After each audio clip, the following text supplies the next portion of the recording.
है पीर पर्वत सी पिघलनी चाहिए, इस हिमालय से कोई गंगा निकलनी चाहिए।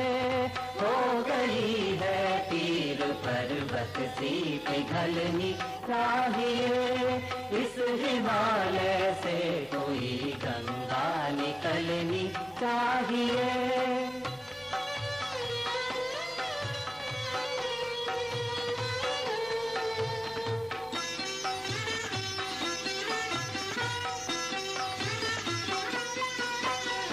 आज ये दीवार पर्दों की तरह हिलने लगी, आज ये दीवार पर्दों की तरह हिलने लगी। शर्त लेकिन थी कि ये बुनियाद हिलनी चाहिए, शर्त लेकिन थी कि ये बुनियाद हिलनी चाहिए। तीसरा सवाल, शुरू में चौथा सवाल तीसरे सवाल का हिस्सा था। शुरू में जब लिखा था तो बाद में समझ में आया कि वो फोकस में नहीं रहेगा, इसलिए उसको अलग किया गया। तो अब इसको नहीं पढ़ेंगे क्योंकि जहां तक राजनीतिक पार्टियों का सवाल है उनके पास ये है और मान के चले उन्होंने पढ़ लिया। अब उसको पढ़ के सुनाने की जरूरत नहीं है और इसलिए केवल इतना जिक्र करेंगे कि ये जो उच्च शिक्षा के निजीकरण और बाजारीकरण का सवाल है, ये वैश्विक बाजार और उसकी विभिन्न एजेंसियों से जुड़ा हुआ है, जिसमें सबसे शक्तिशाली एजेंसी जो है वो विश्व व्यापार संगठन WTO और उसके साथ general agreement of trades and services GATS है। और WTO और गैट्स के पटल पर एनडीए सरकार की पहलकदमी से उच्च शिक्षा एक ऑफर के रूप में रखी गई कि अब हम इसको वैश्विक बाजार में खरीद फरोख्त का माल बनाने को तैयार है। भारत सरकार तैयार है, ये इस रूप में एनडीए सरकार की ओर से रखी गई। और उसके बाद 2005 में यूपीए सरकार ने, यूपीए 1 ने उसी बात को और पुख्ता करते हुए उस ऑफर को दोहराया और वो आज भी उनके पटल पर है। मैं केवल इस सदन का ध्यान आकर्षित करना चाहता हूं कि एक बारी जब आपने उच्च शिक्षा को वैश्विक बाजार के में खरीद फरोख्त के लिए, उसके खरीद फरोख्त के लिए आपने वहां पर रख दिया WTO विश्व व्यापार संगठन और गैट्स के पटल पर, और उसको अगर आपने वापस नहीं लिया तो फिर पूरा हिंदुस्तान की उच्च शिक्षा का मामला वैश्विक बाजार की खरीद फरोख्त के लिए, उनके द्वारा पूंजी लगाने के लिए, विदेशी निवेश के लिए, और जो आप अधिकार देंगे भारत के विश्वविद्यालयों को वही उनको बाहर के विश्वविद्यालयों को मिल जाएगा। उदाहरण के लिए अगर भारत सरकार बरकतुल्लाह विश्वविद्यालय भोपाल को लाइब्रेरी के लिए 1 करोड़ रुपया देती है तो फिर आपको वो 1 करोड़ रुपया किसी विदेशी विश्वविद्यालय को भी देना पड़ेगा। ये मतलब तो होता है उसमें इक्वल ट्रीटमेंट, बराबर का व्यवहार सबके साथ किया जाए, वो एक बहुत जरूरी पूर्व शर्त है। अभी तक इसको लोगों ने गंभीरता से नहीं लिया है, और अगर इसको आपने वापस नहीं लिया और दोहा राउंड्स में जो चर्चाएं हो रही हैं, जिसमें अभी भारत सरकार इंडोनेशिया में बहुत गंभीरता से भाग ले रही थी, जो खेती के मामले पे थे और खाद्य सुरक्षा के मामले पर था, अगर उसमें दोहा राउंड के पूरा होने तक इसको वापस नहीं लिया तो ये अपरिवर्तनीय रूप से वहां पर हमेशा के लिए लागू हो जाएंगे। और ये बहुत बड़ा खतरा है जिस पर अभी तक मेरी जानकारी में केवल एक पार्टी ने अपने मैनिफेस्टो पे लिखा है। अभी उनकी बारी आएगी तो अपने आप बता देंगे उसके बारे में। मुझे कहा गया है कि इसका कुछ हिस्सा तो जरूर पढ़ के सुनाया जाए, क्योंकि समय बचाना है तो हम वीडियोग्राफी के लिए अलग से भूमिका पढ़ के सुना देंगे, क्योंकि अभी मुझे लगा समय भी बीत रहा है। पर उसका कुछ हिस्सा मैं बता दूं। 11वीं योजना से, जो 2007 में शुरू हुई थी, 11वीं योजना से उच्च शिक्षा में PPP, पब्लिक प्राइवेट पार्टनरशिप के जरिए सार्वजनिक धन कॉरपोरेट घरानों को सौंपने और विभिन्न प्रदेश सरकारों द्वारा निजी विश्वविद्यालय अधिनियम पारित करवाने की गति तेज हुई। आज उच्च शिक्षा का विशाल बाजार केंद्र व प्रदेश सरकारों के समर्थन से मुनाफाखोरी की बुनियाद पर दिन दूनी रात चौगुनी रफ्तार से फल फूल रहा है। बहरहाल अधिकांश निजी संस्थानों की गुणवत्ता पर गंभीर सवालिया चिन्ह है, जिसका जिक्र भी बाकी लोगों ने भी किया। विडंबना यह है कि आज भी देश के सामने आला दर्जे के उच्च शिक्षा संस्थान सार्वजनिक क्षेत्र में हैं। AIIMS, IIT, IIIT, IIM, regional engineering college, प्रदेश स्तरीय मेडिकल कॉलेज या केंद्रीय विश्वविद्यालय का निजी क्षेत्र में कोई सानी अभी तक नहीं है। तब भी यही सरकारें निजी क्षेत्र की प्रशंसा करते नहीं आघाती और आसमान छूती फीसों वाले एजुकेशन हब के जरिए शैक्षिक विकास करने का ढोल पीटती हैं। दरअसल विद्यार्थियों को दिए जाने वाला लोन यानी कर्ज संस्थानों के मालिकों के लिए ही होता है, क्योंकि सार्वजनिक धन को इस तरह पिछले दरवाजे से मालिकों को पहुंचाए बगैर इन निजी संस्थानों का दिवालिया निकल जाएगा। अंततः लोन तो विद्यार्थियों को ही वापस करना होता है, जिसके लिए उनके अभिभावकों को अपनी चल अचल संपत्ति गिरवी रखनी या बेचनी पड़ती है।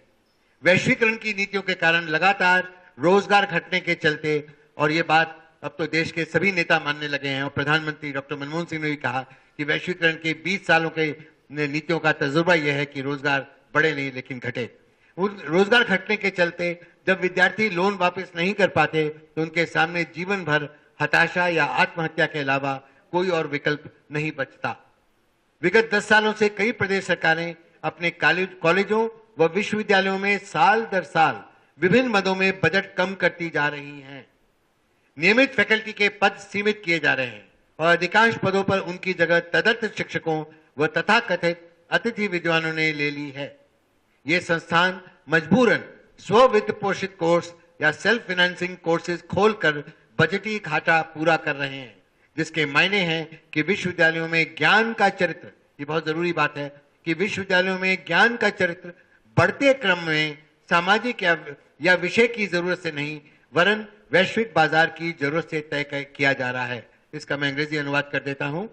That because of the pressures of the global trading being accepted in higher education, today the character of knowledge in the curriculum is not being decided by the needs of the society or the needs of the subject itself, but it is being decided by the requirements of the global market. सभी निजी संस्थान तो शुरू से ही अंबानी बिरला रपट 2000 के बाजार द्वारा तय किए जाने वाले पाठ्यक्रमों के सिद्धांत पर खड़े किए गए हैं। The private educational institutions in higher education have already been following the Ambani Birla report recommendation of 2000 that all courses should be prepared on the principle of global market. अब सरकार द्वारा संचालित उच्च शिक्षा संस्थानों को भी उसी गर्त में ढकेला जा रहा है। और ये जो आखिरी बात कहने जा रहा हूं, शायद ये पहली बार किसी सार्वजनिक मंच पे कही जा रही है। इस नकारात्मक बदलाव के कारण, और मैं चाहूंगा सभी राजनीतिक पार्टियां इस पर जरूर अपनी बात रखें, इस नकारात्मक बदलाव के कारण देश एक बार फिर औपनिवेशिक गुलामी की ओर लौट रहा है। जब नए ज्ञान का निर्माण पश्चिम के विकसित पूंजीवादी मुल्कों में होगा और भारत अपने दोयम दर्जे की उच्च शिक्षा के लिए पेटेंट की कीमत चुकाकर महंगा ज्ञान खरीदेगा। That we will be only paying the cost of patent and purchasing expensive knowledge from the developed West because we are not developing such educational institutions of our own. British औपनिवेशिक दौर में भारत के निर्धनीकरण यानी इम्पॉवराइजेशन के कारकों में यह भी एक प्रमुख कारक था।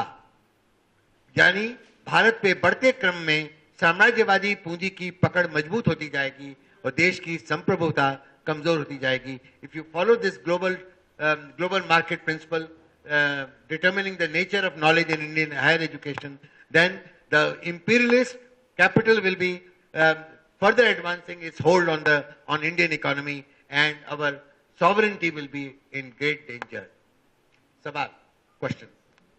पहला, क्या आपकी पार्टी शिक्षा के निजीकरण व बाजारीकरण के हमले से बचाने के लिए एक लोकतांत्रिक, धर्मनिरपेक्ष, समतामूलक, न्यायशील और प्रबुद्ध भारत का निर्माण करने वाली उच्च शिक्षा के संवैधानिक एजेंडे को एक बार फिर स्थापित करने के लिए संसद में संघर्ष के लिए तैयार है?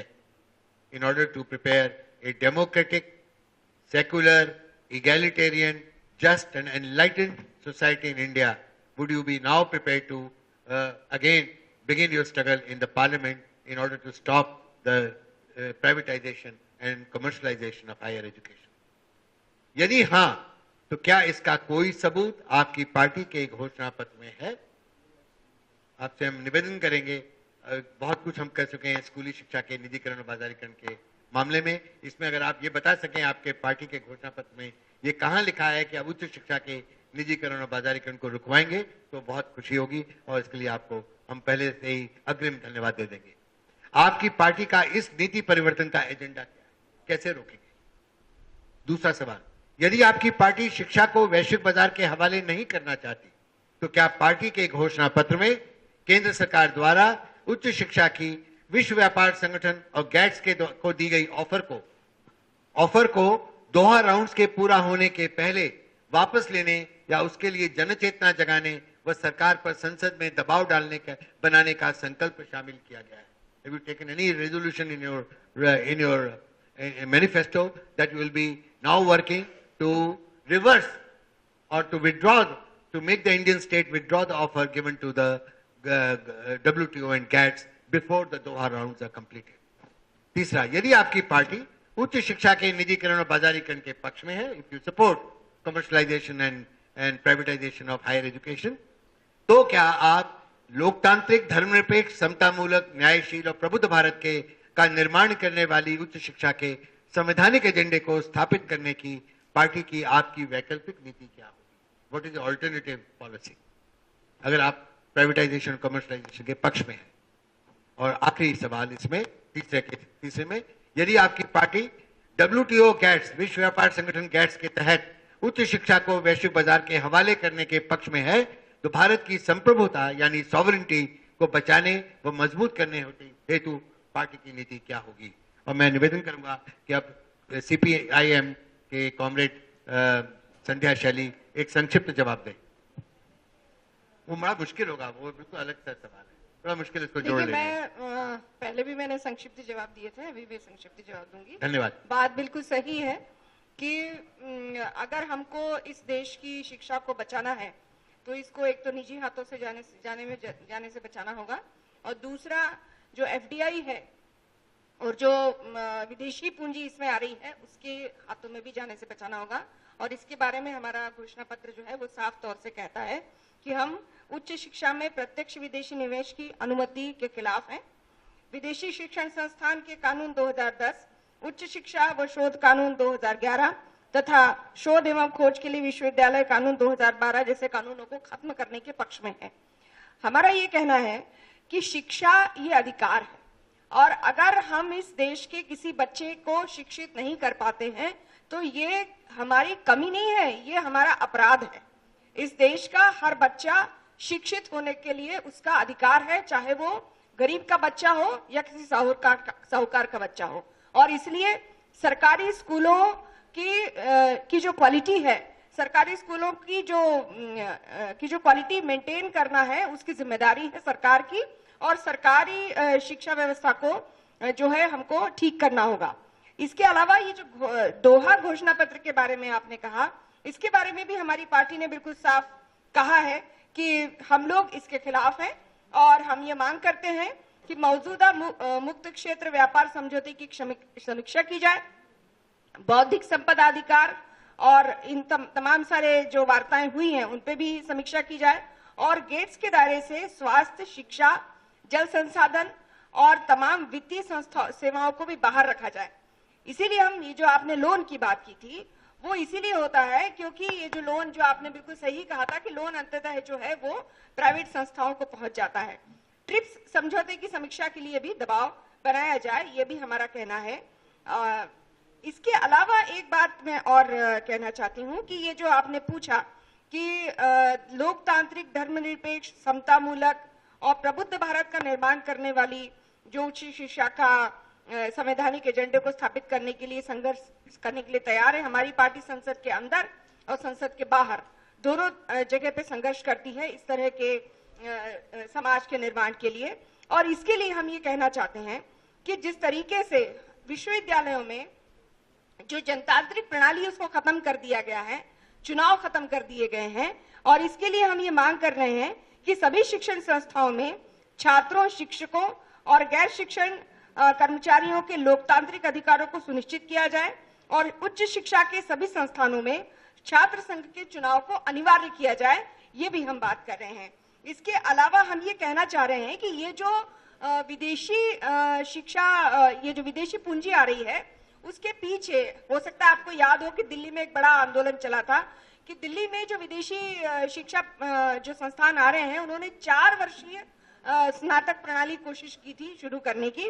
इसको हम खत्म करने की मांग कर रहे हैं, और हमारे चुनाव घोषणा पत्र में भी है कि 4 वर्षीय स्नातक कार्यक्रम खत्म किया जाए. गुणवत्ता और उपलब्धता सुनिश्चित करने के लिए निजी उच्च शिक्षा में फीस ढांचे वो शिक्षक के पैमाने को नियंत्रित करने वाला उपयुक्त कानून लाया जाए, ये हमारा कहना है। और जो आप पूछ रहे हैं कि इसके लिए हम क्या करेंगे और किस तरह से करेंगे, तो हमारा साफ मानना है, जो मैंने पहले भी कहा था, कि हमको जो है हमारी आर्थिक नीति में बदलाव लाना पड़ेगा। अगर हमने आर्थिक नीति में जिस तरह से छूट दे के रखी है, गवर्नमेंट ने तमाम अमीरों को छूट दे के रखी है, इसलिए अति अमीरों पर संपन्नता कर भी लगाया जाए और विरासत कर भी लगाया जाए, जिससे कि देश के पास, सरकार के पास पैसा आ सके। काले धन, खासतौर से स्विस बैंकों और बाहर के जो टैक्स स्वर्ग है, उसमें जो पैसा रखा गया है उसको वापस लाया जाए। और उसके अलावा एक और चीज है कि कर चोरी हमारे यहाँ पर बहुत होती है, जो मॉरिशस जो वे है वो उसको भी हम बंद करने की बात करते हैं। और इस तरीके से सरकार के पास जब पैसा आएगा तो हम लोग, जैसा हम लगातार कह रहे हैं कि सेंट्रल स्कूल और जो नवोदय स्कूल है, उस तरीके से हमारे जो सारे बच्चे हैं वो बेहतर सरकारी स्कूल में पढ़ सकते हैं। लेकिन इसके साथ हमारा ये भी कहना है कि शिक्षा एक केवल हम ऐसा अलग से नहीं देख सकते हैं। हमारा ये कहना है कि रोजगार को मूल अधिकार में शामिल हमको करना होगा। रोजगार को संवैधानिक तरीके से मूल अधिकारों में हमें शामिल करके, और जो तमाम सारी चीजें जैसे स्वास्थ्य है, कुपोषण है, इनके ऊपर भी जब हम बात करेंगे तो हम अपने बच्चों को, हमारे देश के बच्चों को, किसी तरह का बच्चा हो, आदिवासी हो, दलित हो, गरीब हो, उन सब बच्चों को एक गुणवत्तापूर्ण शिक्षा दे सकते हैं। अब कांग्रेस पार्टी की ओर से श्री उपेंद्र गुप्ता। विषय बहुत सारे सवाल समेटे हुए हैं, मुझे कहीं जाना भी है एक टीवी डिबेट में, इसलिए मैं अपनी बात संक्षेप में आपके सामने रखना चाहूँगा। और पहले वो सिंह साहब को मैं मार्गदर्शन देना चाहूँगा कि आपने जितने लोगों से भी संपर्क किया है, इसमें आप स्वयं पित्रोदा से और जो है नॉलेज कमीशन से जरूर संपर्क करें। और मैं भी जो है इस मसले को पार्टी की तरफ से उनके पास भेजूँगा और संभवतः आपको इसमें जो है कुछ ना कुछ सही मार्गदर्शन मिल जाएगा और आपको न्याय मिलेगा। दूसरी चीज़ मैं ये कहना चाहता हूँ कि समान शिक्षा की अवधारणा के साथ उच्च शिक्षा में हमारी सरकार का स्पष्ट मत है, और इसी मत को लेकर हमने विगत 10 सालों में यूपीए 1 और यूपीए 2 के दौरान भारत के अंदर बहुत तादाद में एम्स खोले, हमने बहुत तादाद में आईआईटीज खोले, हमने जो है एनआईआईटीज की संख्या बढ़ाई, और लगातार हमने जो है National Institute of Design, IIFM, NIFT, सारे जो शिक्षा के अन्य आयाम हैं उनमें भी राष्ट्रीय स्तर के संस्थान खोलने के प्रयत्न किए, और आज भी ये कोशिश हमारी निरंतर जारी है। हमारे घोषणा पत्र में हमने इस बात का वादा किया है कि हम भारत में एक समान शिक्षा स्टेटस के साथ 70 नए विश्वविद्यालय खोलने की हमने इसमें संकल्प उठाया है, और हम 70 नए यूनिवर्सिटीज भारत में खोलेंगे। इसके लिए जो है हमने जो सरकार के स्तर पर जो समीक्षा के विषय होते हैं, उसमें जो विद्वान लोग हैं, जो विशेषज्ञ लोग हैं, उनकी भागीदारी बढ़े, इसके लिए हमने राष्ट्रीय उच्चतर शिक्षा अभियान के माध्यम से एक अभियान की भी संकल्पना हमारी पार्टी ने की है। और इसी के साथ राष्ट्रीय विद्यार्थी आयोग नामक एक निकाय की स्थापना का संकल्प हमने किया है, जिसमें जो लीगल, वैधानिक और शिक्षा के अधिकार से संबंधित जितने भी अधिकार विद्यार्थी के हैं, उन अधिकारों को सुनिश्चित किया जाएगा। वो संस्था जो है उसको न केवल उसके लिए रिड्रेसल करेगी, उसके लिए फाइट भी करेगी।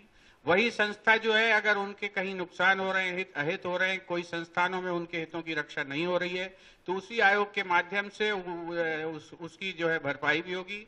और वही आयोग जो है विभिन्न मौकों पर अगर शिक्षा में किसी सुधार की जरूरत है, कुछ लीगल करेक्शंस की जरूरत है, तो वही आयोग जो है उस सरकार को सुझाव भी देगा। और इसमें जो है समूचे देश के विशेषज्ञों का पार्टिसिपेशन, विधायी स्तर के भी और जो है विशेषज्ञ स्तर के लोगों का भी समावेश किया जाएगा। ये हमारी पार्टी की इसमें कमिटमेंट है। हम राष्ट्रीय युवा आयोग की भी स्थापना करेंगे, इसमें हमारा ये वादा है। और ये सारी की सारी चीजें 5 साल में फलीभूत होंगी, और इसमें जो है सोशल और जो कहना चाहिए स्पेशलिस्ट लेवल का और सारे शिक्षाविदों का पार्टिसिपेशन होगा। और उन्हीं के माध्यम से हम सकारात्मक रूप से हर क्रिटिसिज्म के लिए भी ओपन रहेंगे और हर सुझाव को जो सकारात्मक होगा और जो हमारे संसाधनों की सीमाओं में होगा उन्हें स्वीकार करने में भी सकारात्मक रहेंगे। और संसद के अंदर भी जहां पर भी किन्हीं भी सकारात्मक सवालों पर कांग्रेस के सहयोग की जरूरत पड़ेगी, शिक्षा के क्षेत्र में कांग्रेस का रुख हमेशा सकारात्मक रहेगा, खुला हुआ रहेगा और हम सबको स्वीकार करेंगे, सबके क्रिटिसिज्म को भी स्वीकार करेंगे और उनके सुझावों की सकारात्मकता को स्वीकार करेंगे और उसी के साथ हम आगे 5 साल काम करेंगे। धन्यवाद। आगे बढ़ने के पहले आपसे एक सवाल। आपकी सरकार ने ही ये घोषणा की, हिसाब लगाकर, कि देश में 1500 नए विश्वविद्यालयों की जरूरत है। आपके घोषणा पत्र में लिखा हुआ है कि आप 70 नए विश्वविद्यालय बनाएंगे और चूंकि उसके आगे आपने ये भी लिखा है कि आप पब्लिक प्राइवेट पार्टनरशिप पीपीपी का सहारा लेके उच्च शिक्षा में काम करेंगे, तो क्या मैं मान के चलूं कि 1500 में से 70 विश्वविद्यालय कम कर दें, बाकी सब पीपीपी में होंगे या वो एफडीआई के साथ? इस पर मैं अभी निश्चित रूप से आपसे नहीं कह सकता हूं, लेकिन किसी और फोरम पर अगर अवसर मिलेगा मैं इसका आपको जवाब दूंगा। लेकिन दूसरी बात, ये स्वयं स्पष्ट सवाल है इस देश के अंदर कि 1500 यूनिवर्सिटीज अगर एक साथ खोले जानी है तो भारत की अपनी जो भी आज की सीमाएं हैं वो एक दिन में और एक साथ ये काम किया जाना अगर संभव है तो आपकी तरफ से सुझाव आए, उन पर भी हमारी पार्टी विचार करेगी। आपने 5 साल की बात की ना, 5 साल आने की बात की, इसलिए मैंने 5 साल का एजेंडा तो 70 विश्वविद्यालय होगा या 1500 होगा, और बाकी क्या पीपीपी में खोलेंगे या एफडीआई से खोलेंगे या विदेशी विश्वविद्यालय लाए जाएंगे, कैसे होगा? मैं आज इस पर अभी आपसे निश्चित रूप से नहीं बोल पाऊंगा। अब आप पार्टी की ओर से खोसला जी। जी, हमारा स्टैंड जो है ग्लोबलाइजेशन ऑफ एजुकेशन पे, we are not in favour of it. We are going to be following the consensus, the national consensus. So far the national consensus seems to be in order. Beyond that we have yet to analyze the entire scenario in depth, in details, and possibly after that the party will be in a position to take a stand. As far as the higher education is concerned, privatization and nationalization or government sector, I have already made my stand absolutely clear. We do not distinguish between operator A or operator B. Operator A can be government, operator B can be private, and vice versa. What we are interested in is making sure what are the measures which can be taken to improve the quality at both the places. So to improve the quality, there are 3 basic factors which are required. First is accountability of the administration of education, whether it is in the private sector or it is in the public sector, it does not matter. But what is required is building up systems wherein the accountability of the institution is there. Second one, which is their factor, which is there, is the teachers' accountability in our country today, even in IITs, is those are the few institutions, I would say, where the teacher commitment is high, but that is a very small percentage. But when it comes to teachers' accountability, there are large number of teachers who are very enthusiastic, who spend a lot of time, but there are equally, many folds larger than that, where there is they have a questionable accountability is one aspect. But what we are working on is use of technology. Mr. Sam Pitroda ka mention kiya tha. He has given his proposals have been boon to the nation. He is trying to bring the country to the international standards, and those contributions, those in that infrastructure which the country is moving in, we are fully supporting that, and we are going, that is at the infrastructure level, but we are moving at the content delivery level also. Okay, we are going at the content delivery. That is where we are going in for at an extremely extensive way on e-learning, and it is technology driven. I will give you one simple example right now. There is a हम आपके example के बगैर बात समझ जाएंगे. ठीक है, okay, this will clarify that, है ना? Is a एक minute which is there. Yeah, ठीक है. See, at the national level, at the international level, right now what is happening is there is an explosive growth in the IT and computer science and electronics and telecommunication. But it happens is, in our country, the jobs are falling. Everywhere there is a growth, in our country only it is declining. That means obviously there is something which is drastically wrong. And one of the simple example I will give it to you is in our private engineering colleges, the student who passes this year, he becomes a teacher next year. And the next year, so it happens is 4 generations to teachers are the teachers who are not taught at all. They don't know the subject. Now, if somebody talks about, today on mobile, if you have got to do something and you need a cloud computing technology, you need big data, analytics which are required to be done, our teachers are not aware. If that is not there, there is something grossly wrong and a lot has to be done. And our country, fortunately, our country has at least 1 million people who are in a position who are at the global standards, but those people are not in our educational institutions. So we are taking measures to connect those people through technology with the educational institutions, industry, academia, interaction. Right. Thank you. करती है निजीकरण का, और हमारे घोषणा पत्र में ये स्पष्ट है कि उच्च शिक्षा, सामान्य शिक्षा से लेकर उच्च शिक्षा में जो एक चुनाव की प्रक्रिया है, हमारी पार्टी हमेशा से इस पर जोर देती है।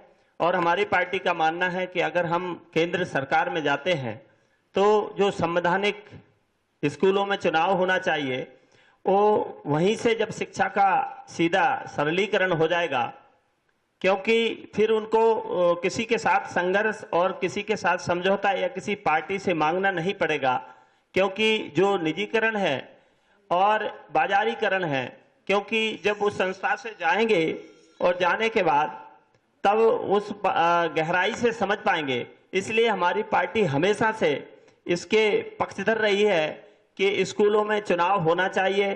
दूसरा, बाजारीकरण का, क्योंकि हमारी पार्टी ने एक प्रांत जहां चला रही सरकार, वहां ये देखने को मिलता है कि उसके मैनिफेस्टो में जो कहा गया था कि शिक्षा, फ्री शिक्षा देने का, तो हम ये चाहते हैं हमारे देश में भी सभी को, चाहे वो महिला वर्ग से हो या पुरुष वर्ग से हो बच्चे, वो उनको फ्री शिक्षा, हाई शिक्षा अगर फ्री देने की किसी सरकार ने अगर वादा किया है तो हमारी सरकार ने किया है। और अभी के जो मैनिफेस्टो में किया है वो वैश्विक और बाजारीकरण के लिए इसका घोर विरोध किया है कि शिक्षा की नीति जो दोहराई गई है वो बहुत ही दोहरा जो है, गेट्स के खिलाफ तो हमारी पार्टी शुरू से ही रही है, इसके पक्षधर कभी हमारी पार्टी नहीं रही है। केंद्र में भी इसका विरोध किया गया है, चाहे वो किसी भी चाहे शिक्षा का मामला हो या और वैश्विक जगत का मामला रहा हो, जो भी आर्थिक नीतियां हैं उनके गेट्स के विरोध में रही है। धर्मनिरपेक्षता की बात जब आती है तो ये भारतीय संविधान में जो निहित किया गया है समान शिक्षा का, जो हमारे भारत के संविधान में है, और व्यापार संगठन गेट्स की जो शिक्षा वैश्वीकरण जा रहा, इसका हमारी पार्टी के अभी जो मैनिफेस्टो 2014 का जो घोषणा पत्र है उसमें शिक्षा का जो वादा किया है, और हमारी पार्टी ने जो सभी को शिक्षा, सभी वर्गों के बच्चों को जो शिक्षा देने का किया है वो पूर्णतः फ्री देने का शिक्षा हमारे घोषणा पत्र में आया है कि अगर देश में सरकार आती है तो पूरे देश में फ्री शिक्षा का और जो निजीकरण है उसको हम रोकने में कामयाब कहां तक हो पाते हैं, हम इसके लिए हमारी पार्टी बिल्कुल कटिबद्ध है। समाजवादी पार्टी इसके लिए घोषणा पत्र में अपना उल्लेख किया है। धन्यवाद आपका। अब समाजवादी पार्टी की ओर से सुनील भाई, समाजवादी जन परिषद की ओर से सुनील भाई। समाजवादी जन परिषद तो WTO के ही खिलाफ है, गेट्स के तो खिलाफ है ही जो WTO का हिस्सा है, क्योंकि हम ये मानते हैं कि ये एक साम्राज्यवादी व्यवस्था को बनाए रखने और बढ़ाने के लिए बनाया गया है WTO, और इसको तो खत्म करना चाहिए। और दुनिया की जनता जिस दिन जागरूक होती जाएगी, ये व्यवस्था खत्म होगी, लेकिन कम से कम भारत को तो WTO से बाहर आना चाहिए, क्योंकि सिर्फ शिक्षा के मामले में नहीं, खेती के मामले में और तमाम चीजों के मामले में WTO भारत के राष्ट्रीय हितों के लिए काफी नुकसानदेह है और उसका शोषण उसके माध्यम से हो रहा है। और इसीलिए हम FDI के भी खिलाफ हैं, सिर्फ शिक्षा में नहीं, सिर्फ खुदरा व्यापार में नहीं, पूरे देश में जो भी FDI आ रही है वो इस देश को लूटने और बर्बाद करने के लिए आ रही है, तो इस पे तुरंत रोक लगना चाहिए, ये समाजवादी जन परिषद का मानना है। आपने लिखा है कि हम औपनिवेशिक गुलामी की ओर लौट रहे हैं इस तरीके से। हमारा ये मानना है कि एक तरह से हम औपनिवेशिक गुलामी में आज भी जी रहे हैं। कम से कम ज्ञान और बौद्धिक स्तर पर तो हमारी गुलामी खत्म नहीं हुई, देश आजाद हो गया राजनीतिक रूप से, लेकिन बहुत कई मायने में हम लोग एक बौद्धिक रूप से गुलाम हैं। तो लेकिन ये सही है कि ये जो नए प्रस्ताव और ये जो आ रहे हैं, इससे ये गुलामी और बढ़ेगी और हमारा देश और पीछे जाएगा। यानी एक ज्ञान का भी साम्राज्यवाद होता है जिसके हम शिकार हैं और जिसके और भविष्य में ज्यादा शिकार होंगे। मैं ये स्पष्ट करना चाहता हूं कि हम वैचारिक लेन देन और विनिमय के खिलाफ नहीं हैं। दुनिया के बाकी देशों से हम वो करना चाहते हैं, लेकिन बराबरी के स्तर पर करना चाहते हैं। हम गैर बराबर स्तर पर यदि वो होगा तो उसमें हमारा नुकसान होगा। और दूसरी बात ये कि ये जो विश्वविद्यालयों में या उच्च शिक्षा में भी आपस में विनिमय या लेन देन या सहयोग हो सकता है, लेकिन ये जो गैट्स के अंतर्गत या जो नई व्यवस्था के अंतर्गत जो हो रहा है, ये तो दुनिया के जो दूसरे विश्वविद्यालय आएंगे, जिसके लिए एक बिल हमारे संसद में लंबित है, हम उसका विरोध करते हैं विदेशी विश्वविद्यालयों को लाने का। तो ये जो यदि आएंगे तो ये ज्ञान के विनिमय के लिए नहीं आ रहे हैं, सांस्कृतिक विनिमय के लिए नहीं आ रहे हैं, ये हमारे देश को लूटने के लिए आ रहे हैं। और इसके बारे में हमें निश्चित रूप से सावधान होना चाहिए और विरोध करना चाहिए, ये समाजवादी जन परिषद का मानना है। और सिर्फ संसद में ही नहीं, ये मामला सिर्फ संसद से नहीं होगा, इसके लिए सड़क पर भी संघर्ष करने की जरूरत है। मैं चौथे सवाल को भी जरा सा कवर कर लेता हूं, एक दो मिनट में, क्योंकि उसका एक जरूरी भूमिका है, वो बताने की जरूरत होगी ना। हाँ, पर मुझे भी जाना है, तो मैं अपनी बात, यदि आप इजाजत देंगे तो 1 मिनट में बात कह सकते। सिर्फ एक बात उसमें जोड़ना चाहता हूं, मैं आपकी बात से सहमत हूं। सिर्फ एक बात जो एक बार प्रोफेसर हरगोपाल ने कही थी, उस बात को मैं यहाँ समाजवादी जन परिषद की तरफ से कहना चाहता हूं। जो आप उच्च शिक्षा में समावेश की बात करते हैं, हमारे सिब्बल साहब बार बार बोलते थे कि 11% या 10% लोग ही उच्च शिक्षा में जा रहे हैं, तो इसको बढ़ा के 30% या 33% तक करना है। तो ये कैसे होगा और ये आज क्यों नहीं हो रहा है? पहली बात तो है कि बहुत लोग तो 11वीं 12वीं तक ही नहीं पहुंच पा रहे हैं, तो पहले तो वो सुनिश्चित करना होगा। दूसरी बात ये कि जो 12वीं तक पहुंच रहे हैं वो उच्च शिक्षा में जा रहे हैं, जाना चाहते हैं, लेकिन मजबूरियों के कारण नहीं जा रहे, या तो उच्च शिक्षा का खर्चा उठाने की उनकी हैसियत नहीं है। तो आप जो रास्ता समावेश का कर रहे हैं, वो आप निजी विश्वविद्यालयों को, निजी शिक्षण संस्थाओं को प्रोत्साहन दे रहे हैं, तो उससे ये जो बड़ा हिस्सा बाहर है नौजवानों का, ये तो बाहर ही रहेगा, क्योंकि वो आज इसलिए नहीं जा पा रहा है क्योंकि उनके पास पैसा नहीं है फीस चुकाने के लिए। तो उनको यदि समाविष्ट करना है तो उसका एकमात्र तरीका यह है कि शिक्षा के, उच्च शिक्षा मुफ्त हो और कोई भी बच्चा आर्थिक कठिनाइयों के कारण उसमें जाने से न रुके, उसके लिए पर्याप्त अवसर पैदा हो। यही एकमात्र तरीका है, या जो आप कह रहे हैं समानता वाला तरीका, वही एकमात्र तरीका है, नहीं तो समावेश की बात बिल्कुल बकवास है, ये मैं कहना चाहता हूं। धन्यवाद। धन्यवाद। अब CPI ML के कॉमरेड विजय। धन्यवाद। असल में इसमें जो 2 सवाल हैं, दोनों सवालों में जो पहले सवाल का जो विषय है कि एक लोकतांत्रिक, धर्मनिरपेक्ष, समतामूलक, न्यायशील व प्रबुद्ध भारत के निर्माण के लिए उच्च शिक्षा के संदर्भ में हमारा कोई एजेंडा है या नहीं है। निश्चित ये एजेंडा है, बहुत बार चर्चा में आया है, चर्चा किया गया है, लेकिन जो हमारे पास बहुत संक्षिप्त में जो घोषणा पत्र है उसके भीतर इसको समावेश नहीं किया गया है। मेरे पास में जो एक विद्यार्थी संगठन जो हमारे मतलब साथ में जुड़ा हुआ है, हमारे साथ में काम कर रहा है, उसका एक पॉइंट है, मैं इसको पढ़ दे रहा हूं। उसके कार्यक्रम के भीतर लिखा हुआ है, निजी और विदेशी विश्वविद्यालय बंद करो, शिक्षा में प्रत्यक्ष विदेशी निवेश रोको, बौद्धिक आत्मनिर्भरता की रक्षा करो और शिक्षा पर साम्राज्यवादी हमलों का प्रतिरोध करो। तो उच्च शिक्षा के बारे में एक बहुत स्पष्ट नजरिया है, लेकिन यह हमारे घोषणा पत्र में नहीं आया है। भविष्य में हम यकीन दिलाते हैं इस मंच को कि इस प्रकार के विषयों को भी हम अपने घोषणा पत्र में लाएंगे। साथ ही ये जो परिवर्तन की बात हुई है, यहाँ पे गैट्स की बात हुई है, WTO की बात हुई है, हमारे घोषणा पत्र में स्पष्ट लिखा हुआ है, न केवल शिक्षा का मामला बल्कि स्वास्थ्य का मामला, कृषि का मामला, उद्योग का मामला, वो तमाम समझौते जो कि विश्व व्यापार संगठन, IMF, वर्ल्ड बैंक के साथ किए गए हैं आज तक, जो कि भारत की संप्रभुता के खिलाफ में है, देश की जनता के खिलाफ में है, हम उनको एक झटके में बदलेंगे यदि हमारी सरकार आती है या हम सरकार बनाते हैं।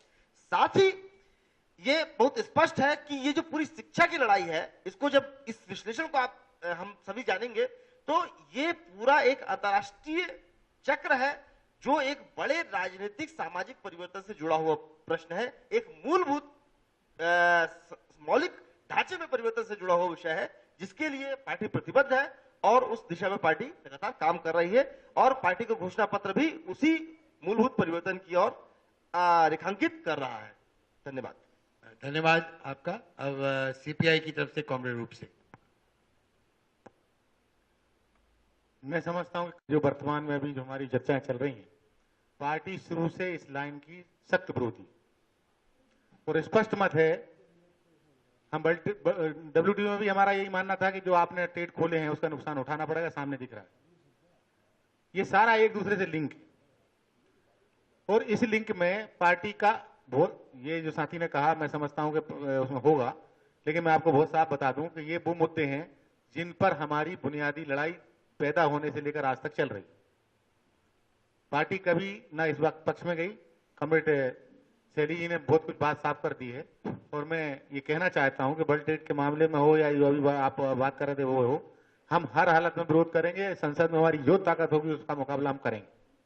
मेरा 2 और क्वेश्चन है, मैं ज्यादा इसलिए नहीं बोलना चाहता, काफी टाइम हो चुका है। 2 साथियों के सवाल थे, दोनों यहाँ बैठे हो। मैं समझता हूं कि मुझे सफाई देने की जरूरत नहीं है कि हमारे स्टूडेंट विंग में छात्रों के बीच में शिक्षा के अधिकार पर निरंतर हमारे लोग साथ काम भी कर रहे हैं और जो यहाँ संचालन कर रहे हैं वो भी आते जाते रहे हैं और निरंतर हमारा प्रयास रहेगा कि हम शिक्षा के अधिकार मंच को जितना सहयोग कर सकते हैं, जो हमारे लोग सीख सकते हैं सीखें।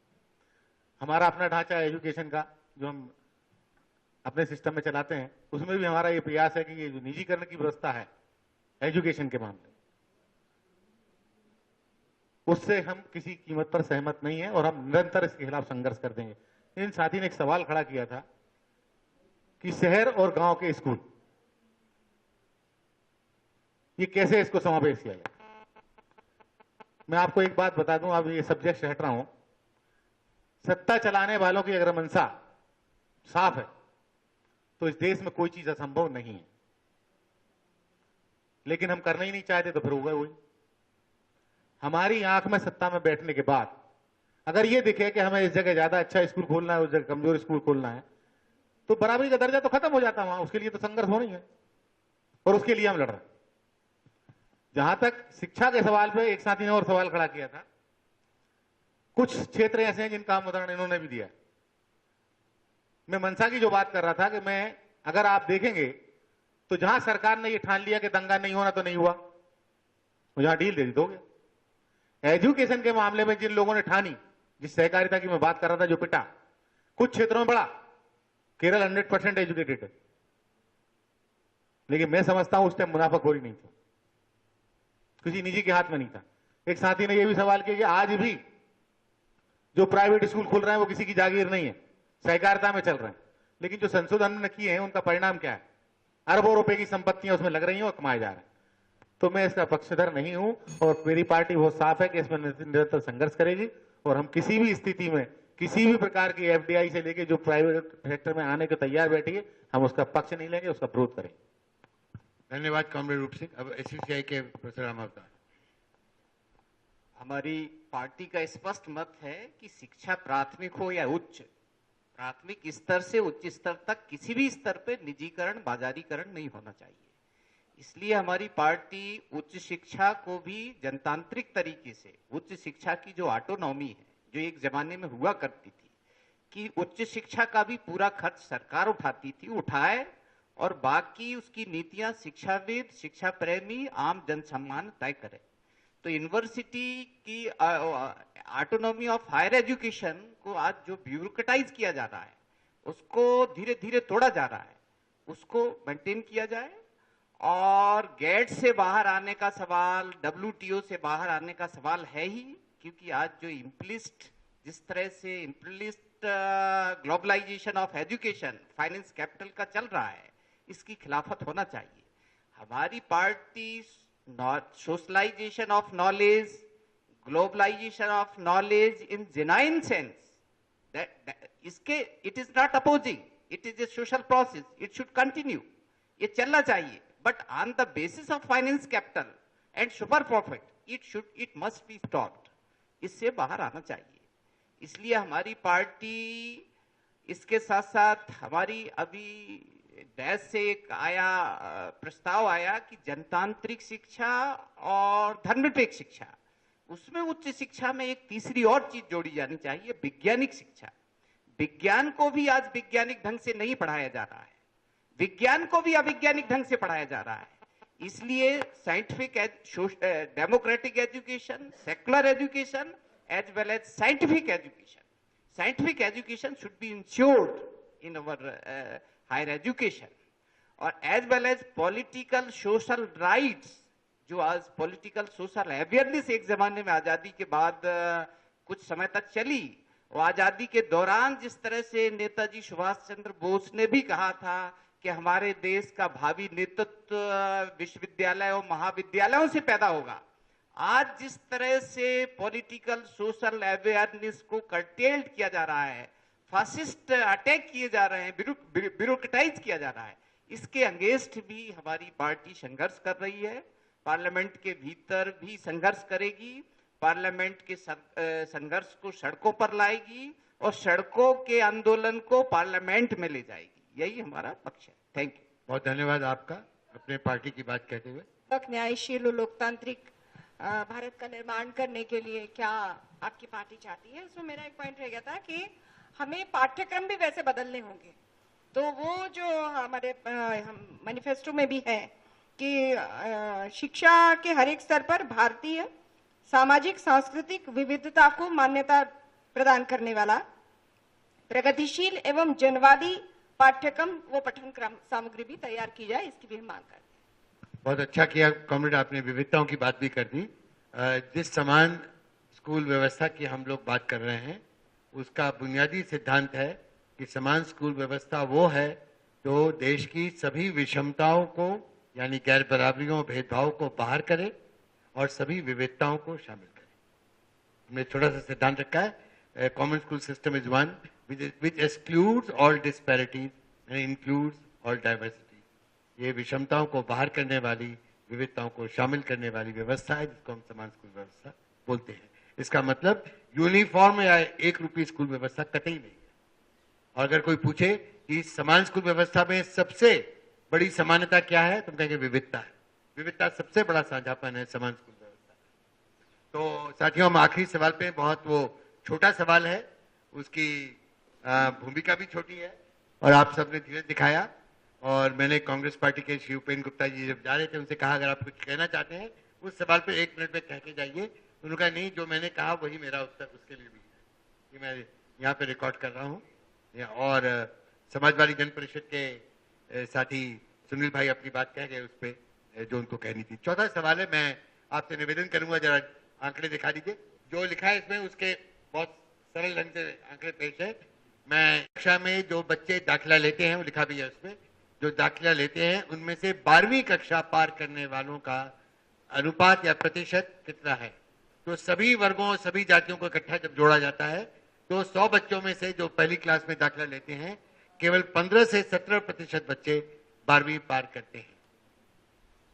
अन्य पिछड़ा वर्ग या ओबीसी, उसमें 100 में से केवल 10% बच्चे 12वीं पार करते हैं।